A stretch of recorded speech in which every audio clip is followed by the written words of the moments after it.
Saat makan malam, aku melempar lauk yang tidak kusuka ke dalam mangkuk Bening Bing.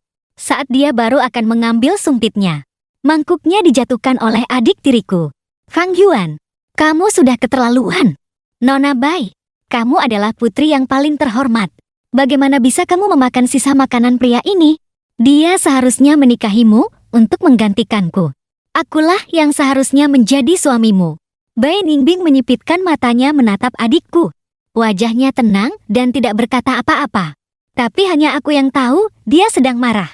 Rasa posesif Bai Ningbing terhadapku sangat kuat. Dia menginginkan semua yang ada padaku. Bahkan lauk yang tidak aku sukai adalah sesuatu yang dia minta sambil bermanja di telingaku tadi. Rumor mengatakan, nona muda keluarga Bai hanya punya sisa hidup 2 tahun karena penampilannya. Ibuku memintaku untuk menggantikan adik tiriku. Untuk menikahi nona muda keluarga Bai, aku setuju. Saat tiba di kediaman keluarga Bai, begitu turun dari mobil, aku tertegun. Rumor di luar mengatakan wajah Bai Ningbing rusak karena penyakit parah. Tapi melihatnya sekarang, rumor itu tidak bisa dipercaya. Bai Ningbing saat ini memiliki wajah yang cantik, fitur wajahnya sempurna tanpa celah. Sudah sadar? Bai Ningbing melihatku sudah sadar dan bertanya dengan lembut. Aku bergumam, membuka pintu mobil. Aku menjawab seadanya. Cukup cantik? Dia sedikit tidak yakin apakah aku memujinya cantik. Tadi dia jelas melihat tatapan main-main di mataku. Sangat jelas. Penampilannya tidak cukup untuk membuatnya terpesona. Sialan! Xiang Yu Jiao berseru. Fang Yuan, kamu hebat juga. Setelah melihat wajah nona muda, kamu masih bisa setenang ini. Kamu orang pertama. Xiang Yu Jiao seolah menemukan dunia baru. Mengelilingiku sambil berteriak heboh. Aku meliriknya dengan alisku, menunjukkan rasa jijik yang jelas. Berisik sekali. Xiang Yu Jiao terdiam di tempat. Matanya melotot dan tidak bisa berkata apa-apa. Dia dijek orang.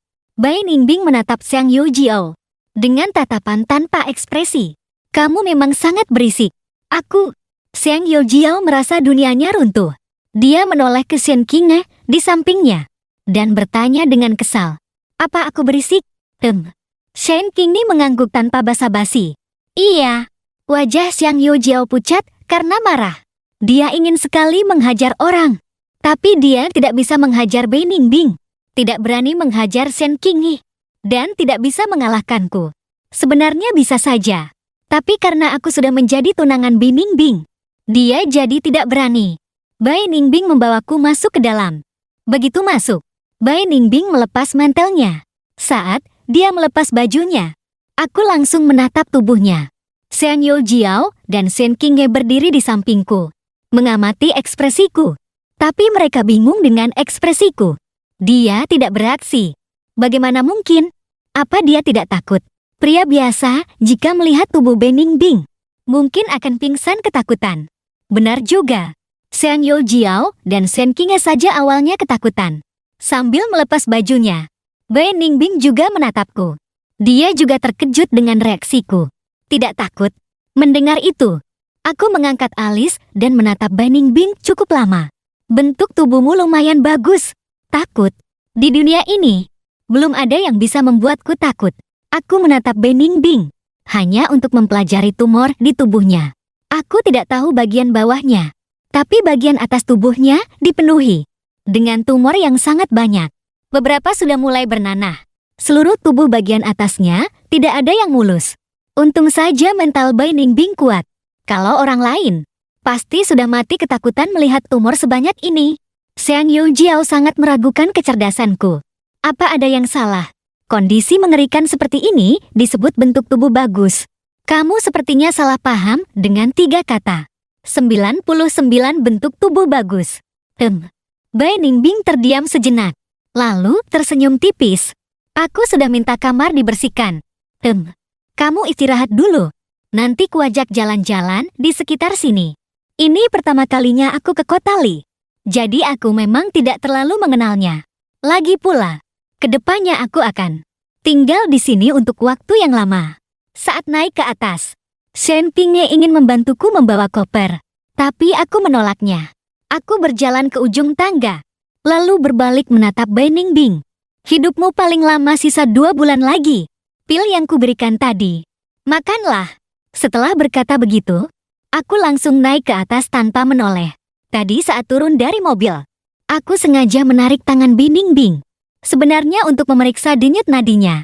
Setelah melihat tubuh Bai Ningbing, dia bukan sakit, tapi keracunan. Dan racunnya.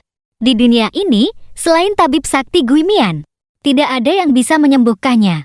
3 orang di bawah yang mendengar perkataanku. Semuanya terpaku di tempat. Bai Ningbing menatap punggungku. Matanya menyipit, memancarkan aura berbahaya. Nona muda. Aku bersumpah. Berita bahwa hidupmu tinggal 2 bulan lagi. Bukan kami yang menyebarkannya. Shen Qinghe tersadar. Seluruh tubuhnya berkeringat dingin. Xiang Youjio juga buru-buru berkata. Bukan aku juga. Rumor di luar mengatakan, Nona muda masih punya sisa hidup 2 tahun. Sebenarnya tidak. Dia hanya punya sisa waktu 2 bulan. Identitas Nona muda bukan hanya Nona muda keluarga Bai. Dia berhubungan dengan nasib banyak orang. Jika dia mati, semua orang yang berhubungan dengannya akan mengalami balas dendam yang gila. Jadi Bai Ningbing menyuruh mereka menyebarkan kabar bahwa dia masih punya waktu 2 tahun, agar dalam 2 bulan terakhir ini, dia bisa mengatur semuanya dengan baik. Tapi bagaimana dia bisa tahu? Seharusnya yang menikah adalah Jiming, tapi sekarang digantikan oleh Fang Yuan. Apa sebenarnya tujuannya? Xiang Youjio berpikir. Matanya memancarkan cahaya dingin. Siapapun yang ingin mencelakai Bai Ningbing, tidak akan dia biarkan lolos. Bai Ningbing menarik kembali pandangannya. Suaranya sedikit serak. Jari-jarinya yang lentik menggenggam erat pil itu. Setelah lama, bibirnya yang tipis sedikit terbuka. Shen Qinghe, ambilkan air. Shen Qinghe mendengarnya. Wajahnya langsung berubah drastis. Nona muda. Ini tidak boleh dimakan. Identitas Fang Yuan bermasalah. Kita tidak bisa mempercayainya. Xiang Youjio juga mengerutkan kening. Anak ini terlalu aneh. Sebaiknya kita selidiki dulu baru putuskan. Ambilkan air. Wajah Bai Ningbing dingin. Melihat Shen Qinghe masih ingin membujuk, dia langsung memberinya tatapan tajam. Shen Qinghe pun langsung terdiam. Dia dengan patuh mengambilkan air. Bai Ningbing tidak ragu-ragu. Langsung menelan pil itu. Begitu pil masuk ke perutnya, seluruh tubuh Bai Ningbing terasa terbakar seperti api. Keringat langsung membasahi pakaiannya. Dia baru mengangkat tangan ingin merobek kemejanya. Xiang Youjio di sebelahnya langsung panik. Baru saja mau menelepon memanggil orang. Dia melihat tubuh Bai Ningbing dan matanya langsung terbelalak. Nona muda, tubuhmu. Saat ini, 3 tumor terbesar di tubuh Bai Ningbing sedang menghilang dengan kecepatan yang bisa dilihat mata telanjang. Tapi masih banyak yang tersisa di tubuhnya. Xiang Youjio tertegun cukup lama. Lalu dengan nada sangat gembira menelpon. Cepat kemari. Sekarang juga. Segera. Shen Qinghe juga tersadar. Dia buru-buru bertanya. Nona muda. Apa ada yang tidak nyaman? Pernapasanku jadi lebih lancar. Aliran darah juga lancar. Bai Ningbing mengangkat kepala melihat ke arah tangga. Matanya yang dalam bergejolak. Shen Qinghe menghela napas lega. Meskipun tumor di tubuh Nona muda berkurang 3, dia masih khawatir pil ini akan mengancam nyawa Nona muda. Untunglah Nona muda baik-baik saja. 20 menit kemudian, Gu Youwei masuk bersama beberapa dokter. Setelah semua pemeriksaan selesai, Gu Youwei menatap laporan dengan ekspresi terkejut. Sebagian racun di tubuh Nona muda telah hilang. Benarkah? Tanya Xiang Youjio dengan gembira. Nona muda bisa diselamatkan? Belum bisa dipastikan. Gu Youwei berkata. Racunnya hanya hilang sebagian kecil. Masih ada banyak racun di tubuh Nona muda. Aku belum yakin apakah obat yang dia minum bisa menghilangkan racun sepenuhnya atau hanya meredakannya. Tapi berdasarkan hasil pemeriksaan sekarang, beberapa organ Nona muda yang rusak perlahan-lahan pulih. Dia bisa bertahan setengah tahun lagi. Bagus sekali. Xiang Youjio berputar-putar di tempat dengan gembira. Keluarga Bai sudah mencoba berbagai cara. Mencari semua tabib terkenal di seluruh negeri. Tidak ada satupun yang bisa menyembuhkan penyakit Bai Ningbing. Tak disangka, setelah menikah dengan keluarga Gu, Bai Ningbing bisa hidup 4 bulan lebih lama. Ini adalah kabar terbaik yang dia dengar. Dalam setengah tahun terakhir, tambahan 4 bulan. Mereka punya waktu 4 bulan untuk mencari tabib sakti Guimian. Bai Ningbing mungkin bisa diselamatkan. Xiang Yojio sudah lupa. Setengah jam yang lalu, dia masih berpikir bagaimana cara menghadapiku. Nona muda, tunanganmu ini adalah harta karun. Xiang Yujil tersenyum lebar. Bai Ningbing bersandar di kursi. Matanya terpejam dan tidak berkata apa-apa. Shen Qingyi menoleh ke arah tangga, lalu tiba-tiba berlari ke atas. Melihat itu, Bai Ningbing buru-buru memanggilnya. Shen Qingyi berhenti. Dengan wajah serius berkata, Nona, aku harus menyelamatkanmu. Tidak peduli bagaimana kau menghukumku. Shen Qingyi telah mengikuti Bai Ningbing bertahun-tahun, tidak pernah membantah perkataan Bai Ningbing. Hari ini, dia tidak bisa menuruti Bai Ningbing. Bai Ningbing tidak lagi memanggil Shen Qingyi. Meskipun dia sudah pasrah dengan hidup dan mati.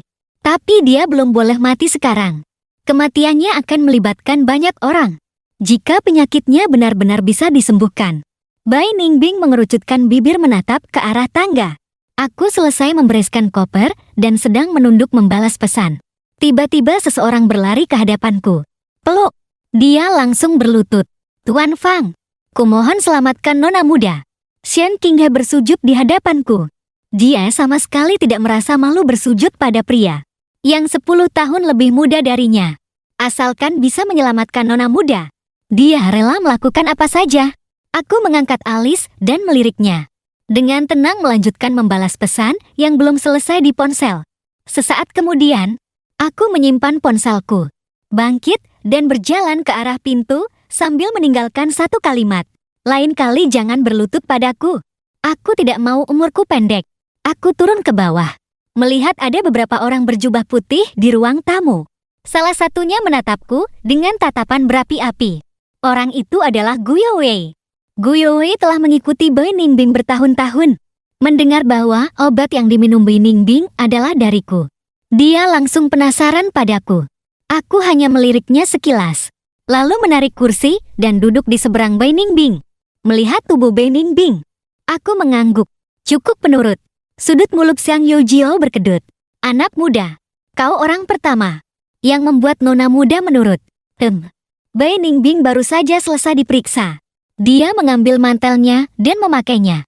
Kamu pernah belajar ilmu kedokteran? Sedikit, jawabku dengan rendah hati. Bisa menyembuhkanku. Bai Ningbing sedikit mengangkat alisnya, menatapku lekat-lekat, mencoba membaca sesuatu dari mataku. Ini pertama kalinya dia tidak bisa membaca ekspresi seseorang. Aku menyembunyikannya dengan baik. Bisa, jawabku dengan tegas. Mendengar itu, semua orang di ruangan itu menahan napas. Xiang Yujio bahkan menatapku dengan tidak percaya. Dia awalnya hanya mengira pil yang kuberikan bisa menekan racun di tubuh Bai Ningbing. Dia tidak pernah berpikir aku bisa menyembuhkan Bai Ningbing sepenuhnya. Lagi pula, penyakit yang bahkan Gui Hongyi tidak bisa sembuhkan. Bagaimana mungkin seorang remaja 19 tahun bisa menyembuhkannya? Tapi sekarang, dia bilang bisa menyembuhkannya. Bai Ningbing berpikir sejenak lalu berkata, apa syaratnya? Ada bir. Aku tidak menjawabnya. Bersandar malas di kursi. Bai Ningbing melirik Shen Qingyi. Shen Qingyi langsung mengerti. Pergi mengambil beberapa botol bir dari kulkas. Silakan. Tuan Fang. Mendengar aku bisa menyembuhkan penyakit nona muda, Shen Qingyi ingin sekali memujaku seperti dewa. Aku membuka bir dan menghabiskannya dalam satu tegukan. Tidak ada syarat. Jawaban ini membuat Bai Ningbing sangat terkejut. Lalu kenapa mau menolongku? Bai Ningbing melihatku minum bir sepertinya sangat nikmat. Dia juga ingin minum sebotol, tapi menahannya. Tubuhnya tidak memperbolehkan minum alkohol. Kenapa? Aku tiba-tiba tersenyum. Tubuhku sedikit kondong ke depan. Kamu tidak boleh mati tanpa seizinku. Suasana seketika menjadi tegang. Xiang Yujiao tanpa sadar melirik Bai Ningbing. Perkataan ini terdengar sedikit aneh. Mungkinkah Fang Yuan sudah lama mengenal nona muda? Sudah lama menyukai nona muda? Tapi kelihatannya tidak begitu. Sikap Fang Yuan terhadap nona muda cukup dingin. Tidak seperti orang yang menyukai nona muda. Aku tidak peduli dengan pikiran orang lain. bangkit dan berjalan ke hadapan Beiningding, menunjuk sofa di samping. Ke sana, berbaringlah. Sudut bibir Beiningding terangkat. Dia bangkit dan berjalan ke sofa, lalu berbaring. Aku memeriksanya denyut nadinya dulu, lalu menatap Beiningding dengan sedikit terkejut. Tadi saat turun dari mobil, aku tidak memeriksa denyut nadi Beiningding dengan detail. Sekarang, setelah aku memeriksanya dengan serius, jantungnya tidak ada masalah. Keterkejutanku tidak luput dari mata Beiningding. Dia mengangkat alis dan bertanya, "Ada masalah?" Kudengar kamu pernah menjalani operasi jantung setengah tahun yang lalu. Tapi sekarang jantungmu tidak ada masalah." Pupil mata Beiningding menyusut. "Itu hanya rumor." Tidak perlu dianggap serius." Aku menatapnya dengan penuh arti. Tidak berkata apa-apa. Aku menyingsingkan lengan bajuku, melepaskan satu set jarum terak yang terikat di lenganku, lalu mulai menusukkan jarum. Aku baru menusukkan belasan jarum pengusir racun. Guiyoi di samping langsung berteriak kaget. Dia melompat ke hadapanku. Matanya melotot lebar. "Kamu, bagaimana kamu bisa?" Guiyoi berkata dengan gemetar saking gembiranya, sampai terbata-bata. Setengah tahun yang lalu, nona muda keracunan saat menjalankan misi.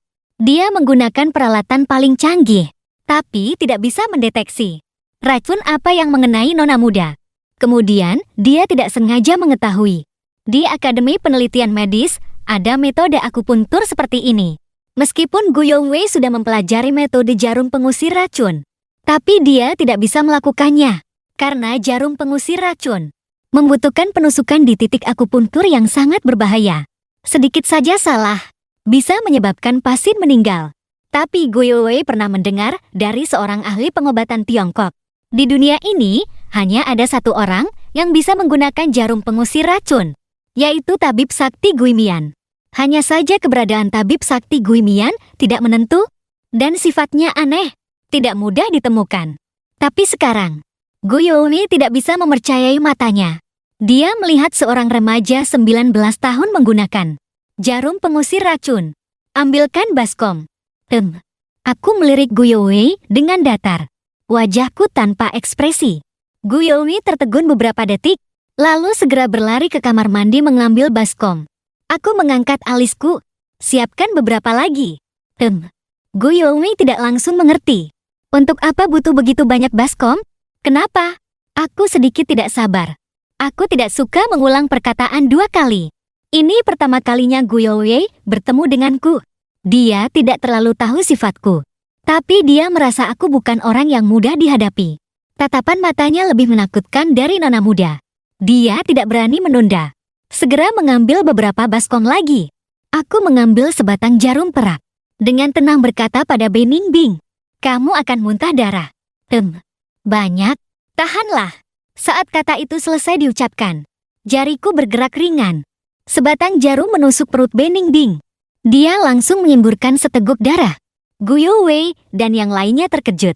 Buru-buru menadahkan baskom.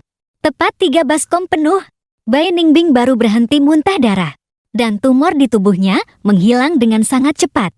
Hanya dalam 2 menit. Tidak ada satupun tumor yang tersisa di bagian atas tubuhnya. Guiyoi dan yang lainnya begitu terkejut sampai tidak bisa berkata-kata. Ini terlalu ajaib. Selama beberapa bulan ini, seluruh Akademi Penelitian Medis berusaha keras demi penyakit Beiningding. Tapi satu tumor pun tidak bisa dihilangkan. Tak disangka, seorang remaja 19 tahun hanya dengan beberapa tusukan jarum, tumornya langsung hilang. Sebenarnya bagian bawah tubuh Beiningding juga dipenuhi tumor. Namun Xiang Yujiao masih ragu-ragu. Haruskah dia memanggil Beiningding ke kamar tidur untuk diperiksa? Lagi pula aku belum menikah dengan Beiningding. Tidak baik jika aku melihatnya. Lalu, dia mendengar suaraku yang dingin. "Lepaskan rokmu." Xiang Yujiao terdiam. "Anak muda, apa kamu tidak tahu cara menjaga jarak? Meskipun Beiningding tunanganmu, tapi kamu baru 19 tahun. Kalau sampai tersebar, reputasimu bisa hancur." Aku menunduk. "Kenapa?" Malu.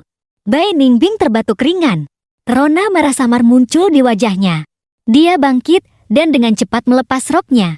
Hanya menyisakan celana dalam. Awalnya, aku cukup tenang. Tapi saat Beiningding benar-benar melepas roknya, Ekspresiku sedikit goyah. Aku segera menenangkan diri. Melihat kaki jenjang Bei Ningbing yang putih. Mengangguk.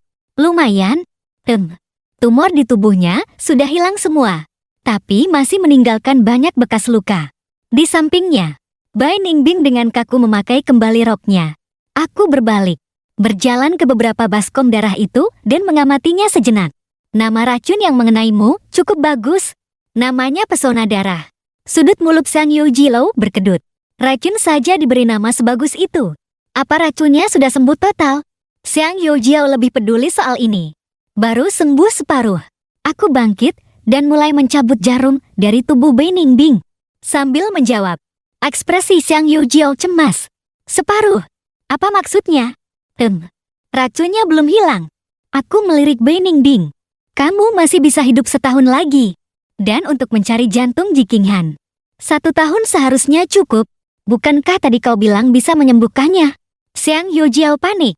Kenapa sekarang hanya bisa hidup setahun lagi? Meskipun bisa hidup setahun lagi itu kabar baik. Tapi kalau bisa sembuh, siapa yang mau disiksa oleh racun? Aku selesai mencabut jarum perak. Menatap Bei Ningbing dengan datar. Nyawamu untuk sementara ku pegang dulu.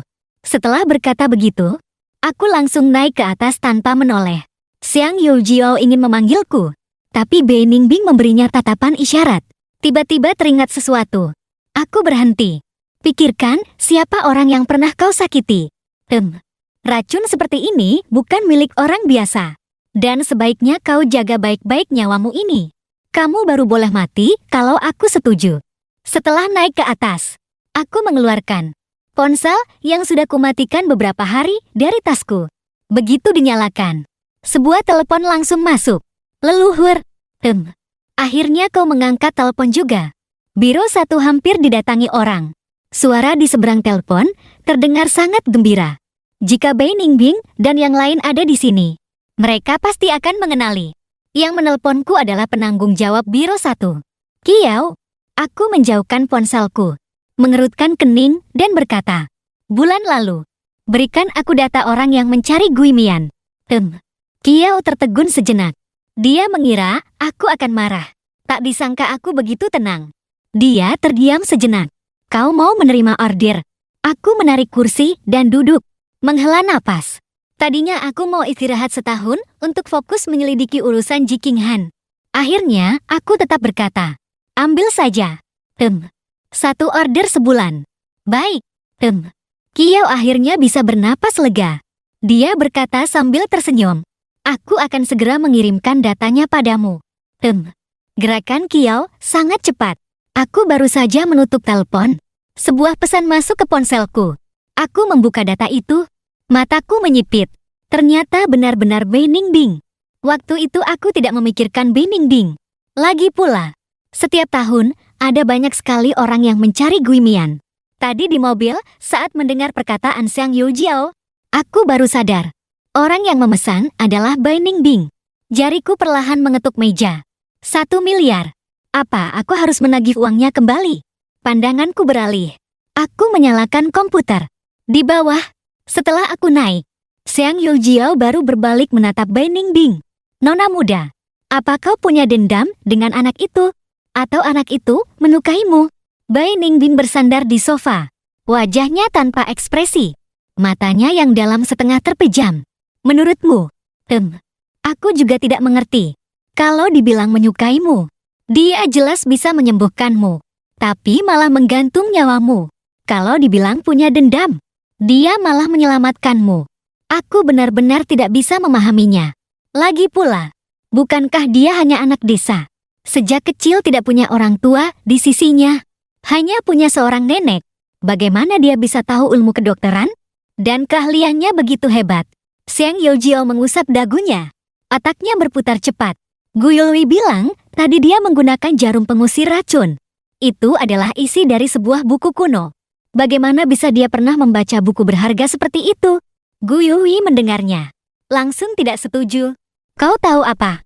Di kalangan masyarakat juga banyak orang hebat. Warisan nenek moyang. Meskipun dikoleksi oleh negara, bukan berarti tidak ada orang di luar yang pernah membacanya. Mungkin saja ada tabib sakti yang mengajarinya. Bai Ningbing menggeser tubuhnya, menatap Guyo Wei.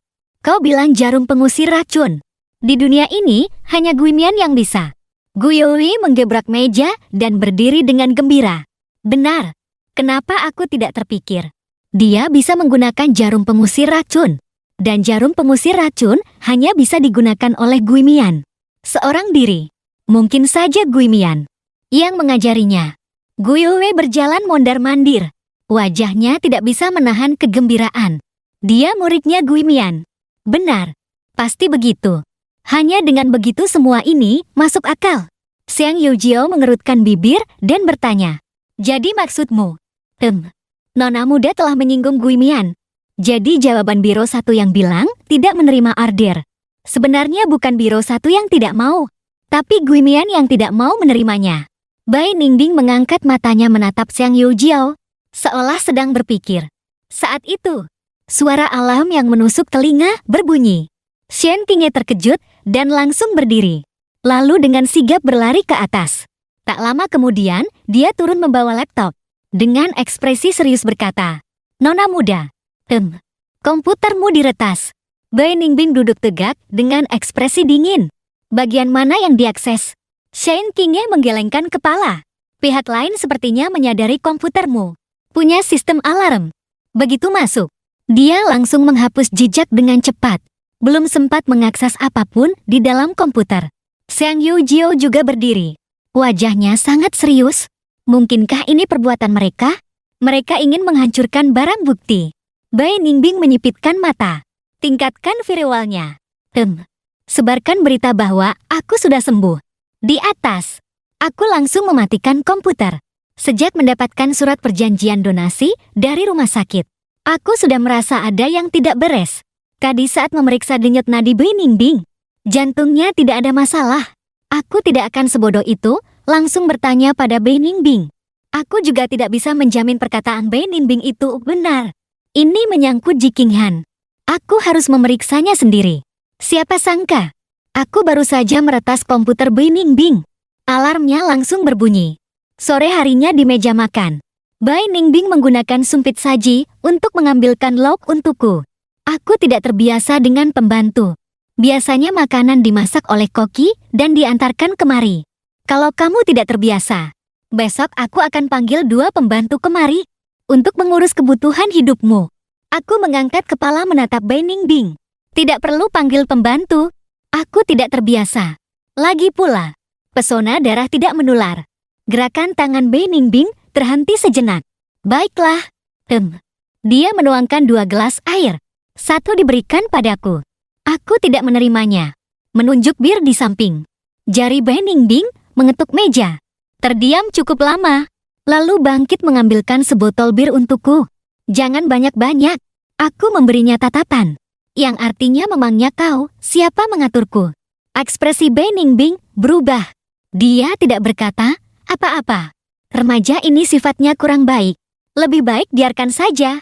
Saat sedang makan, telepon video di pintu berbunyi. Satpam kompleks. Nona Bai, di luar ada seorang pria mencarimu. Dia bilang dia adiknya tunangan Anda. Bai Ningbing menoleh ke arahku. Dengan datar berkata, biarkan dia masuk. Kali ini Bai Ningbing sengaja tidak memakai topeng. Jiming membawa banyak barang. Begitu masuk dan melihat wajah Bai Ningbing, dia langsung tertegun di tempat. Bagaimana ini bisa terjadi? Bukankah Nona Bai sakit parah? Dan wajahnya rusak. Jiming merasa napasnya sesak. Apa yang telah dia lakukan? Wanita secantik Dewi ini, dia berikan begitu saja padaku. Tuan Ji, ada perlu apa? Bai Ningbing hanya melirik Jiming sekilas, lalu mengalihkan pandangannya. Jiming tersentak sadar. Buru-buru berkata, Nona Bai, ibu khawatir kakak baru datang sendirian. Kurang terbiasa dengan kehidupan di sini. Jadi dia menyuruhku datang membantunya beres-beres. Matanya diam-diam menatap wajah Bai Ningbing. Jantungnya berdebar kencang. Cantik sekali. Inilah sosok pasangan masa depan yang dia dambakan. Bai Ningbing bergumam lalu tidak lagi memedulikannya. Dia langsung mengambil sumpit dan makan, sambil mengambilkan sepotong daging untukku. Remaja ini cukup kurus. Harus makan banyak daging untuk menambah gizi. melihat sikap lembut Beningbing. Mata Jiming hampir menyemburkan api. Tangannya di samping terkepal erat. Giginya menggigit bibir. Tidak bisa. Wanita ini miliknya. Dia harus merebutnya kembali. Memikirkan itu, dia dengan patuh berjalan ke hadapanku. Kakak, Ibu membelikanmu baju baru dan beberapa suplemen. Biar ku bantu memasukkannya. Aku meletakkan sumpit, menunjuk sebuah kamar di lantai atas. Bawa saja sendiri ke sana. Apa? Jiming menatapku tidak percaya. Menyuruhku membawanya sendiri? Apa maksudnya? Menganggapku pelayan? Tidak mau? Aku mengambil bir dan meneguknya. Jimin hampir tidak bisa menahan amarahnya. Dia menahannya cukup lama baru bisa tenang. Barangnya cukup banyak. Aku tidak bisa membereskannya sendirian. Kakak, bantu aku ya. Aku tersenyum meremehkan. Bukannya kamu yang datang untuk membantuku? Kenapa sekarang aku yang harus membantumu?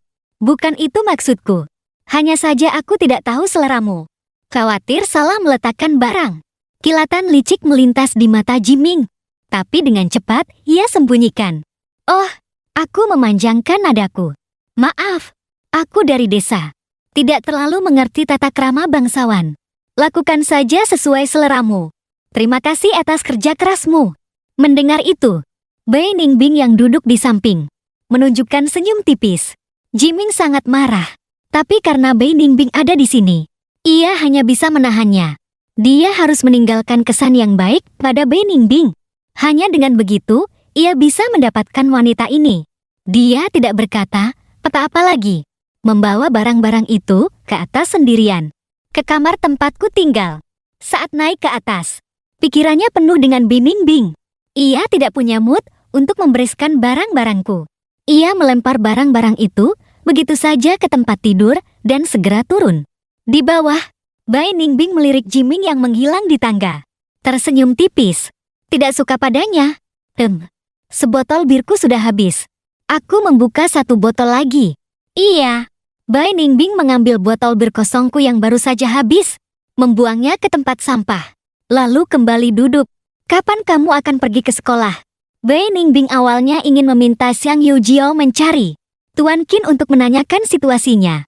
Jika Tuan Qin tidak memberiku surat rekomendasi, dengan kemampuannya, memasukkanku ke Universitas Sanchuan bukan masalah. Tapi sekarang, tidak perlu lagi bertanya pada Tuan Qin. Murid Guimian. Hanya dengan identitas ini saja, sudah berapa banyak orang yang bersedia berlutut memohon padanya. Asalkan dia mau. Banyak kekuatan besar yang akan memujanya. Aku menjawab dengan datar. Senin aku mulai sekolah. Universitas Sanchuan tidak sesederhana kelihatannya. Hati-hatilah. Beningbing sedikit penasaran. Bagaimana jadinya bocah kesayangannya ini di Universitas Sanchuan? Sepertinya ia harus mencari orang untuk melindunginya secara diam-diam. Jiming turun dari lantai atas dan melihat pemandangan harmonis antara Beningbing dan aku. Kebencian di hatinya semakin dalam. Bukankah Nona Bai terkenal kejam dan brutal? Tapi kenapa dia begitu baik pada Fang Yuan? Setelah ragu-ragu sejenak, Jiming berjalan ke hadapan Beningbing. Berkata dengan sangat sopan, Nona Bai, kakakku sendirian di sini dan tidak kenal siapa-siapa. Bisakah aku tinggal di sini untuk menemaninya sebentar? Setelah dia beradaptasi, aku akan pindah. Bagaimanapun juga, dialah tuan muda sejati keluarga Ji. Dibandingkan dengan Fang Yuan, anak liar dari desa ini, ia jauh lebih unggul. Dia harus tetap tinggal. Dia tidak bisa memberi Beningbing dan aku kesempatan sedikit pun. Dia harus mematikan kemungkinan benih cinta di antara kami. Sejak dalam buayan, Beningbing mengangkat alisnya menatapku. Apa kau tidak bisa beradaptasi? Tentu saja. Aku bisa langsung menebak niat Jiming. Hanya saja aku malas mempermasalahkannya. Selama tidak mengganggu urusanku, biarkan saja Jiming berbuat sesukanya. Kalau begitu biarkan dia tinggal. Beningbing sedikit terkejut dengan reaksiku. Lalu tersenyum. Menarik juga. Baiklah. Aku bangkit dan langsung naik ke atas. Saat melewati Jiming, aku menatapnya dan berkata, sepertinya rumah ini tidak punya supir. Wajah Jiming berubah. Tapi ia tetap mengertakkan gigi. Bukankah ibu sedang mencarikan koneksi untuk kakak? Agar kakak bisa masuk Universitas Sanchuan, kita bisa pergi ke sekolah bersama.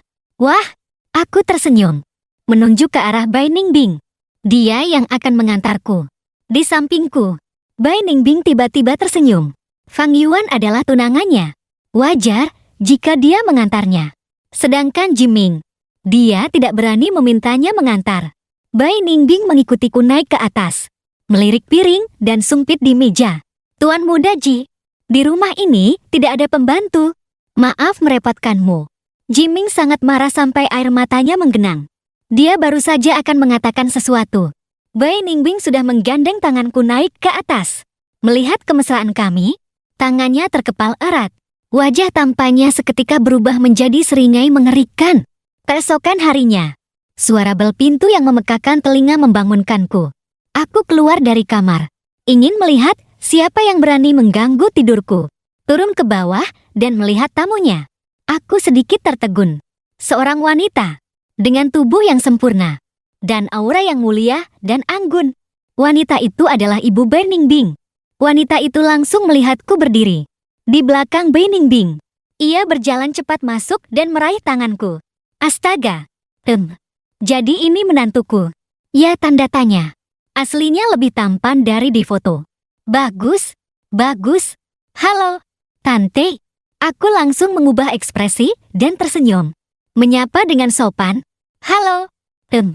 Lin Pia jelas sangat puas denganku. Menarik tanganku untuk duduk di sofa. Saat pertunangan kalian, Tante dan pamanmu sedang ada urusan sehingga tidak bisa datang. Jangan dimasukkan ke hati. Ya, akhir-akhir ini kami akan tinggal di kota Li. Nanti Tante akan cari waktu untuk mengundangmu dan keluargamu makan malam. Sebagai gantinya, Lin Pia benar-benar semakin melihatku semakin puas. Bai Ningbing duduk di samping.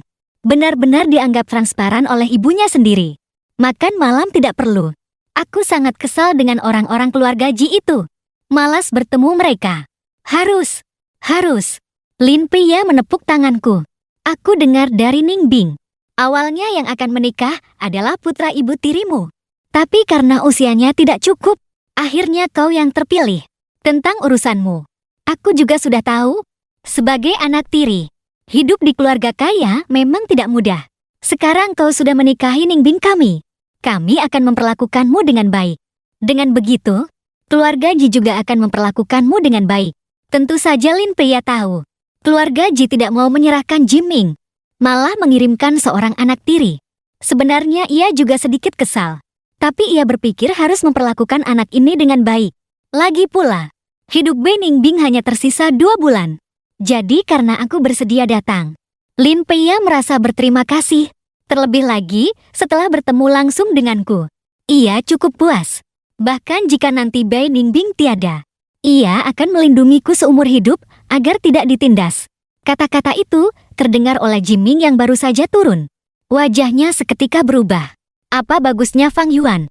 Ada apa dengan keluarga Bai ini? Kenapa mereka semua menyukai anak desa yang kasar itu? Jari Jiming terkepal. Kuku-kukunya yang ramping menancap ke daging. Hampir merobek kulit tangannya. Jiming baru bisa menarik napas dalam-dalam. Perlahan berjalan ke arah Lin Pia. Halo, Tante. Lin Pia mengangkat matanya. Menatapnya dengan bingung. Kau Jiming? Kan tanda tanya. Jiming tersenyum manis. Berkata dengan sangat patuh. Benar, Tante. Kenapa kau turun dari atas? Orang dengan status seperti Lin Pia sudah terbiasa melihat berbagai macam orang. Begitu Jiming membuka mulut, Lin Pia langsung tahu bahwa anak ini tidak tulus. Alisnya langsung berkerut. Wajahnya juga menjadi masam. Jiming menunduk, sedikit malu-malu. Kakakku baru datang ke kota Li. Aku datang untuk menemaninya sebentar. Setelah dia beradaptasi, aku akan pergi. Itu tidak pantas. Lin Pia melepaskan tanganku dan duduk tegak. Kehangatan yang ia tunjukkan padaku seketika lenyap. Aura seorang nyonya besar langsung terpancar. Matanya menatap tajam ke arah Jiming. Awalnya, yang akan menikah dengan Ningbing kami adalah kamu. Hanya saja keluarga Ji menukarnya dengan Fang Yuan. Karena sudah ditukar. Dan mereka sudah bertunangan. Sekarang kamu tinggal di sini. Apa pantas? Orang yang tahu Mengira kamu adiknya. Yang tidak tahu, bisa-bisa mengira Fang Yuan merebut tunanganmu. Bai Ningbing mengangkat matanya, melirik Lin Pia. Bocah ini hebat juga. Tidak berkata apa-apa. Ibunya sudah memihaknya. Tapi Bai Ningbing juga sedikit aneh. Kenapa ibunya bisa menyukainya? Bukankah ini pertemuan pertama mereka? Tante, kakak yang menyuruhku tinggal. Jiming menunduk. Matanya berkaca-kaca. Tapi di dalam hatinya, ia sangat membenci bajingan sepertiku. Apa bagusnya dia? Kenapa Nyonya Bai harus membelanya? Jiming dalam hatinya semakin bertekad untuk merebut Bai Ningbing. Nyonya Bai bisa membela Fang Yuan. Itu artinya dia orang yang pengertian. Bukan tipe ibu mertua yang mempersulit menantu. Jika dirinya bisa datang, maka dia akan sangat disayang di keluarga Bai. Lin Pia meliriknya. Ekspresinya dingin. Kakakmu itu tidak enak hati menolakmu. Dia sejak kecil tidak dibesarkan di keluargamu. Baru saja bertunangan. Kalau kau minta, apa dia bisa menolak? Aku yang duduk malas di samping. Mendengar ini sedikit terkejut. Sejak kecil, selain nenek, tidak ada yang pernah membelaku. Setiap kali aku membuat masalah, orang lain hanya akan menuduhku tidak punya sopan santun. Sekarang, ada orang yang tanpa bertanya duduk perkaranya, langsung membelaku. Hidungku terasa sedikit perih. Jiming tidak menyangka Lin Pia akan begitu tajam. Untuk sesaat, ia tidak bisa berkata-kata. Ia menatapku dengan ekspresi seperti akan menangis. Kakak, jangan panggil dia kakakmu. Dia itu hatinya lembut. Lin Pia menoleh menatapku. Dia benar-benar semakin melihat semakin suka. Tidak dibuat-buat, tidak kaku. Dibandingkan dengan Jiming, perbedaannya langsung terlihat jelas. Jauh sekali meninggalkan Jiming. Nanti kau bereskan barang-barangmu dan pulanglah, kata Lin Pia dengan datar. Yuan kecil sudah bertunangan dengan Ningbing. Ada aku yang akan membantunya beradaptasi. Tidak perlu merepotkanmu. Niat Jiming begitu jelas. Lin Pia tentu tidak akan membiarkannya tinggal di sini dan merusak hubungan Bai Ningbing dan Fang Yuan. Tante, Jiming menggigit bibirnya. Air mata berkilauan di matanya. Ia menatapku. Kakak, ibu berpesan, aku harus merawatmu dengan baik. Kalau aku pulang begini, aku tidak bisa menjelaskannya. Aku mengangkat kepala dan tersenyum. Benar juga. Kalau begitu biarkan saja dia tinggal. Tapi, Lin Pia langsung cemas. Ingin membujuk, tapi aku tiba-tiba berkata lagi. Di sini sepertinya tidak ada pembantu. Begitu kalimat itu diucapkan, Bai Ningbing yang duduk di samping hampir tidak bisa menahan tawa. Lin Pia juga tertegun cukup lama. Baru kemudian sadar. Itu benar juga. Kalau begitu tinggallah. Jiming menatapku. Hampir tidak bisa menahan diri untuk tidak memakinya. Tuan muda keluarga Ji yang terhormat, yang tidak pernah menyentuh pekerjaan kasar, diperlakukan seperti pembantu. Mata Jiming menunduk. Kilatan kejam melintas. Tapi di wajahnya ia tersenyum. Tante tenang saja. Aku pasti akan merawat nona muda dan kakak dengan baik. Lin Pia tidak lagi memedulikannya. Baru teringat pada Bai Ningbing di sampingnya. Ia langsung berseru. Putriku, penyakit di tubuhmu sudah sembuh? Bai Ningbing mengambil ponselnya dan melirik Lin Pia. Sudah setengah jam sejak ia masuk. Baru sekarang teringat pada putrinya ini. Bai Ningbing menjawab dengan datar. Mendengar itu, Jiming langsung melotot. Apa maksudnya? Penyakit nona muda sudah sembuh? Bukankah itu berarti dia tidak akan mati? Jiming hampir gila. Dia benar-benar bodoh sekali. Benarkah? Lin Pia berdiri dengan gembira. Ikut aku ke atas. Dia ingin tahu apa yang sebenarnya terjadi. Untuk penyakit Bai Ningbing, mereka sudah berusaha sangat keras. Tidak ada yang bisa menyembuhkannya. Kenapa tiba-tiba sembuh? Bai Ningbing tidak berkata apa-apa. Hanya mengikuti Lin Pia ke atas. Setelah mereka naik, Jiming baru menghilangkan senyum di wajahnya. Menatapku dengan tatapan jahat. Kau ini siapa? Berani-beraninya memperlakukanku seperti pembantu. Jangan lupa, kau hanya anak haram yang tidak diinginkan ayah. Jangan kira, karena kau bisa bertunangan dengan nona muda, kau bisa senaknya padaku. Lalu, aku bersandar malas di sofa, menatap Jiming. Nenek bilang, Tidak perlu kau yang menikah dengan keluarga Bai. Pergi jelaskan pada nona muda. Batalkan pertunangan ini. Jiming mengertakkan gigi. Wajahnya penuh kebencian. Otaknya benar-benar korslet. Dia percaya pada rumor. Dan melepaskan wanita dengan kondisi sebaik ini. Dia punya alasan kuat untuk percaya. Penyakit nona muda sebenarnya tidak disembuhkan. Melainkan tidak pernah ada. Dia bahkan menyembunyikannya dari keluarga Bai. Dia ingin menguji keluarga Ji. Namun, keluarga Ji tidak tahan ujian. Dia juga tidak tahan. Dan begitu saja menyerahkan Bai Ningbing pada orang lain. Dia hampir mau muntah darah. Mendengar itu, aku tiba-tiba tertawa.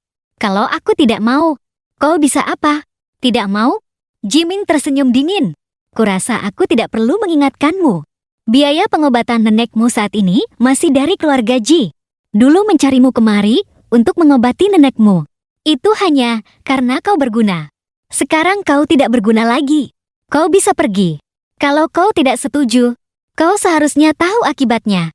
Begitu kata-kata itu selesai, aku langsung bangkit dan melesat ke hadapan Jiming. Langsung mencekik lehernya.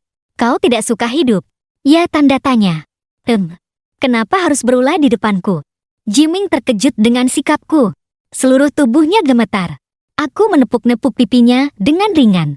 Katakan pada keluarga Ji, siapapun yang berani mengancamku dengan nenekku, akan kupatahkan kakinya. Aku bersabar dengan keluarga Ji, karena mereka adalah keluarga Ji King Han. Tapi bukan berarti aku bisa bersabar tanpa batas. Nenek adalah titik lemahku.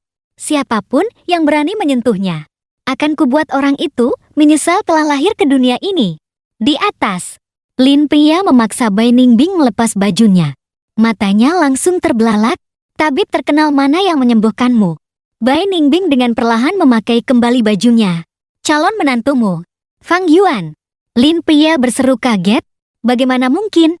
Dia kan hanya anak berusia 19 tahun. Kuliah saja belum lulus. Bagaimana mungkin bisa menyembuhkan penyakit Bai Ningbing? Melihat Bai Ningbing tidak sedang bercanda, Lin Pia menarik napas. Apa Fang Yuan benar-benar sesederhana anak desa? Bukan? Bai Ningbing tidak sengaja menyelidikiku. Tapi setelah Shen Qingde menyelidikinya, ia menemukan identitasku disembunyikan seseorang. Setidaknya dengan kemampuan Shen Qingde, tidak mungkin ia tidak bisa menemukan fakta bahwa aku adalah murid Gui Mian. Identitas apa sebenarnya? Masih harus diselidiki lebih lanjut. Tapi Bai Ningbing tidak menyuruh Shen Qingde menyelidikinya. Ekspresi Lin Pia menjadi serius. Lalu kenapa dia menolongmu? Apakah ada niat tersembunyi? Tidak tahu. Bai Ningbing mengangkat matanya menatap ibunya. Bukankah ibu sangat menyukainya? Iya, suka. Tapi suka tetaplah suka. Aku hanya takut jangan-jangan kau telah menyinggung anak itu. Dan dia datang untuk balas dendam. Lin Pia bukan orang yang buta. Dia menyukaiku. Tapi lebih peduli pada kesehatan putrinya. Dia cukup percaya diri dengan kecantikan Bai Ningbing. Jarang sekali ada laki-laki yang melihat. Kecantikan Bai Ningbing tidak kehilangan kendali. Tapi Fang Yuan adalah pengecualian. Dia sudah mengamati. Sejak Fang Yuan masuk, dia tidak pernah melirik Bai Ningbing sekalipun. Justru Jiming yang sesekali mencuri pandang pada Bai Ningbing. Bai Ningbing menyipitkan mata. Mungkin saja. Lalu bagaimana? Lin Pia langsung panik. Bai Ningbing tersenyum. Tapi dia tunanganku. Kan tanda tanya. Lin Pia mendengarnya dan langsung tersenyum. Benar juga. Tunangan pada akhirnya bisa menjadi suami yang sah. Saat itu, di bawah, Jiming bangkit dari lantai. Tepat saat melihat Lin Pia dan Bai Ningbing turun. Pandangannya beralih. Langsung menampar wajahnya sendiri. Lalu menangis. Kakak, aku tahu kau tidak menyukaiku. Karena kau tidak ingin aku tinggal. Aku akan pergi. Tapi kenapa kau memukulku? Aku berdiri di sana tanpa berkata apa-apa. Kedua tangan di saku. Menonton Jiming berakting. Lin Pia berjalan mendekat dan melirik Jiming. Ada apa denganmu? Jiming menutupi wajahnya dengan sedih. Tante. Kakak bilang dia sebenarnya tidak ingin aku tinggal di sini. Dia hanya berpura-pura demi mengambil hatimu. Aku hanya bilang aku di sini untuk merawatnya. Tapi dia memukulku. Setelah berkata begitu, Jiming menangis semakin kencang. Kakak, dulu di sekolah kau berkelahi dan bolos. Ada keluarga yang melindungimu, tapi ini di rumah orang lain. Kau tidak bisa menunjukkan sifat burukmu pada orang lain. Kan tanda tanya. Kalau begitu, bereskan barangmu dan pulanglah. Orang sepintar Lin Pei ya. Sekali lihat langsung tahu Jiming sedang berakting. Dia bahkan malas membongkar akting murahan seperti itu. Jiming tertegun dengan ekspresi tidak percaya. Dia benar-benar tidak menyangka Lin Pei akan begitu membela Fang Yuan. Dia pikir keluarga sekelas keluarga Bai tidak akan mentolerir menantunya punya cacat sedikit pun. Jadi dia sengaja melakukan ini agar Lin Pei membenci Fang Yuan. Tak disangka, Lin Pei bahkan tidak bertanya pada Fang Yuan.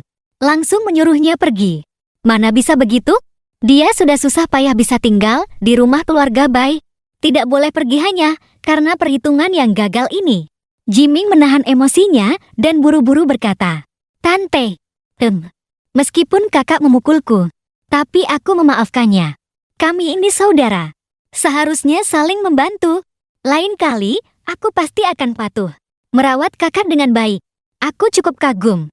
Apa Jiming menganggap kami bertiga ini bodoh? Kami sudah jelas-jelas tidak menyukainya. Dia masih memaksa untuk tinggal. Lin Pei juga kagum. Jiming benar-benar cepat berubah muka. Kalimat sebelumnya masih menuduhku memukulnya. Kalimat berikutnya sudah penuh persaudaraan.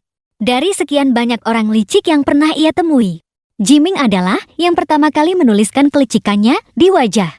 Apa isi otaknya sebenarnya? Baiklah, lain kali kau harus lebih banyak membantu kakakmu.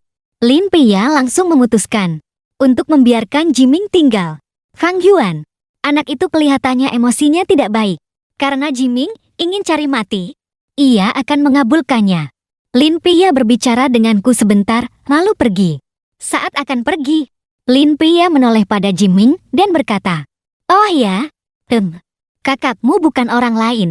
Dia menantu keluarga Bai. Dia adalah bagian dari keluarga Bai.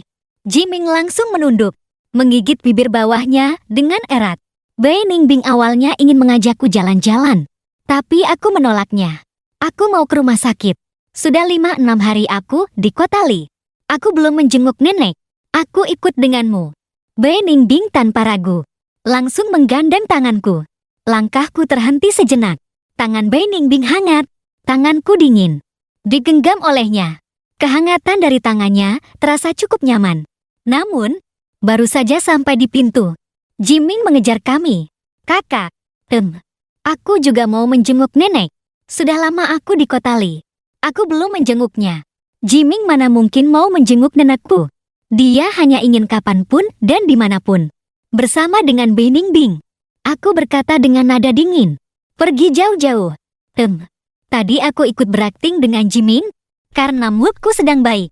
Sekarang, Jiming mau menjenguk nenek. Siapa dia? Memangnya dia pantas? Jiming tertegun. Langsung mau menangis. Kakak. Fang Yuan di depan Bai Ningbing memarahinya. Tidak memberinya muka sedikit pun. Bai Ningbing melirik Jiming dengan dingin. Tuan Ji, kalau tidak ada kerjaan, bisa siapkan makan malam. Melihat Bai Ningbing berhenti, Jiming mengira Bai Ningbing akan membelanya. Ternyata malah menyuruhnya memasak.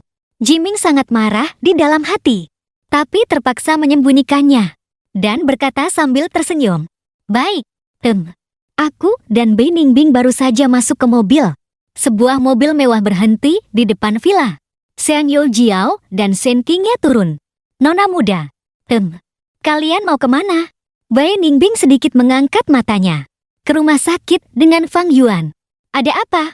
Xiang Youjiao mendengar kata rumah sakit, langsung berkata, apa mau menjenguk neneknya Fang Yuan?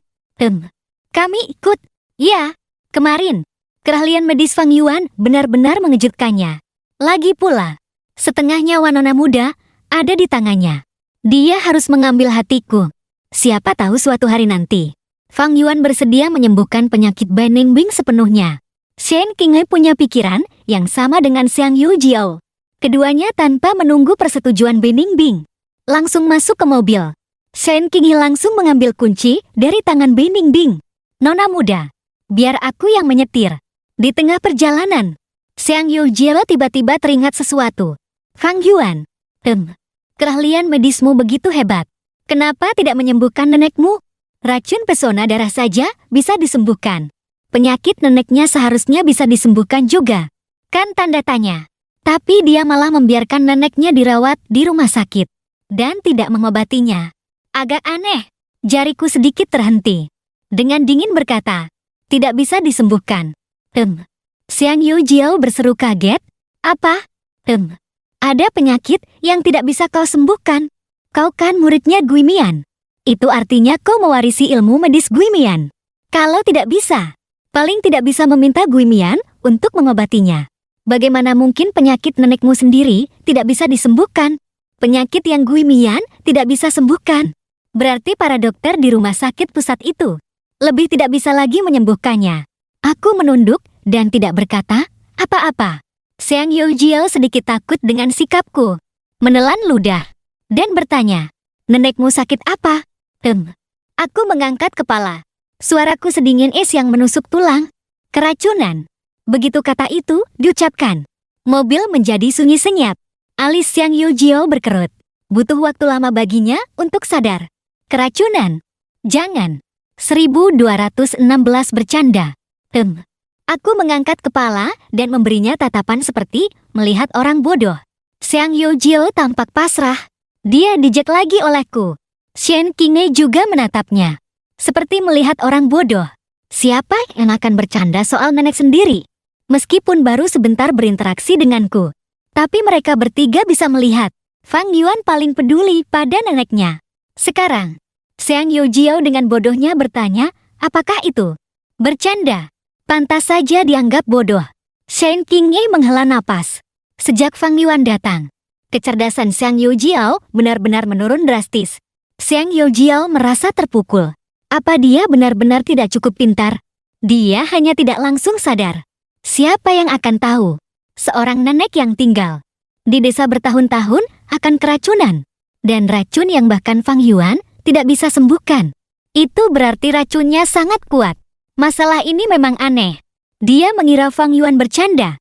Kenapa jadi bodoh? Xiang Yujiao mengabaikan tatapan tiga orang lainnya di mobil. Mencondongkan tubuh di kursinya dan bertanya, racun apa yang begitu kuat? Aku perlahan membuka mulut. Si Zinggu. Begitu kata-kata itu diucapkan, Shen Qingmei menginjak rem mendadak. Menoleh dengan ekspresi terkejut. Xiang Yujiao tanpa sadar menatap Bening Bing. Bibirnya terbuka cukup lama, tanpa bisa mengucapkan sepatah kata pun. Wajah dingin Bening Bing berubah ekspresi menatapku. Alisnya berkerut erat. Tidak ada yang berbicara. Suasana menjadi tegang. Hanya aku yang dengan sangat tenang bermain ponsel. Seolah apa yang baru saja kukatakan adalah hal yang tidak penting. Setelah tegang selama sekitar 3 menit, Bai Ningbing menggenggam tanganku, memegangnya erat. Jalan. Shen Qingmei buru-buru menoleh ke depan, menyalakan mobil. Bai Ningbing tidak bertanya apa-apa lagi padaku. Ia bersandar di kursi dengan sangat tenang sambil memegang tanganku. Aku sedikit mengangkat matanya. Bisa melihat profil sempurna Bai Ningbing. Dia tidak berkata sepatah kata pun. Tapi aku bisa merasakan kekuatan di tangannya bertambah. Seolah berkata, dia akan melindungiku. Aku mengalihkan pandangan. Tangan satunya menopang di jendela mobil. Aku tidak menarik tanganku. Membiarkan Bai Ningbing menggenggamnya. 1 jam kemudian, aku baru saja tiba di depan kamar nenek. Terdengar suara makian dari dalam. Chen Huifang. Kau itu seorang guru. Kau sudah mengajar begitu banyak murid. Kenapa kau mendidik Fang Yuan jadi seperti itu? Suara ini adalah suara Sun Yuru. Mataku langsung menyipit. Seluruh tubuhku memancarkan aura dingin. Suara Chen Huifang sangat lemah. Ia terbatuk beberapa kali saat berbicara. Fang Yuan kenapa? Wajah Sun Yuru mengerikan. Sama sekali tidak seperti seorang nyonya. Kau masih berani bertanya kenapa? Sejak dia datang ke keluarga Ji, tidak punya sopan santun. Itu sudahlah. Lagi pula orang desa sepertimu. Bisa mendidiknya jadi sesopan apa? Tapi dia memperlakukan Ming kami seperti pembantu. Siapa dia? Berani-beraninya menyuruh anakku. Wajah Chen Huifang pucat. Tapi Fang Yuan juga anakmu. Sun Yuro mendengus dingin. Dia hanya anak yang sudah kubuang. Bagaimana kau bisa berkata begitu? Bagaimanapun juga, dia lahir dari rahimmu. Apa hatimu sekeras itu? Sun Yuro berkata sinis. Memangnya kenapa kalau ku bilang begitu? Dulu aku tidak menginginkannya sebagai anak. Berarti dia tidak ada hubungannya denganku. Kalau bukan untuk menggantikan Ming menikah, kau pikir aku akan mencarinya kembali? Kalau dia setengah saja sehebat Ming, mungkin aku akan berpikir untuk mengakuinya kembali. Tapi dia, ujian setiap mata pelajaran nilainya 0. Berkelahi, bolos, semuanya jago, sombong dan arogan. Bertingkah seperti preman. Aku membiarkannya menggantikan Ming menikah saja sudah menghargainya. Qin Huifang marah dan menggebrak meja. Diam. Fang Yuan tidak seburuk yang kau katakan. Dia sangat hebat. Kehebatannya tidak bisa kau bayangkan. Sun Yuro tertawa terbahak-bahak. Dia hebat. Hanya kau yang menghargainya. Wajahnya menjadi dingin. Sudahlah. Aku tidak mau buang-buang waktu denganmu. Aku datang mencarimu untuk memberitahumu. Keluarga Jikami tidak membutuhkannya untuk menikah lagi. Tapi pesta pertunangan sudah selesai. Dia masih tunangan nona muda. Kami tidak bisa membatalkan pernikahan secara sepihak. Kau suruh Fang Yuan bicara pada nona muda. Aku akan segera mengirim kalian pergi. Sun Yuro mengeluarkan segepok uang dari tasnya. Kalau urusan ini beres, aku akan memberimu 100 yuan. Akhirnya, ia tersenyum dingin lagi. Menurutku, penyakitmu ini tidak perlu diobati lagi. Aku sudah bertanya pada dokter. Penyakitmu tidak bisa disembuhkan. Hanya bisa dipertahankan dengan obat. Dengan kondisi kalian, membeli obat saja sudah sulit. Sebaiknya kau menyerah saja pada pengobatan. Begitu Sun Yuro selesai bicara, pintu kamar didobrak hingga terbuka.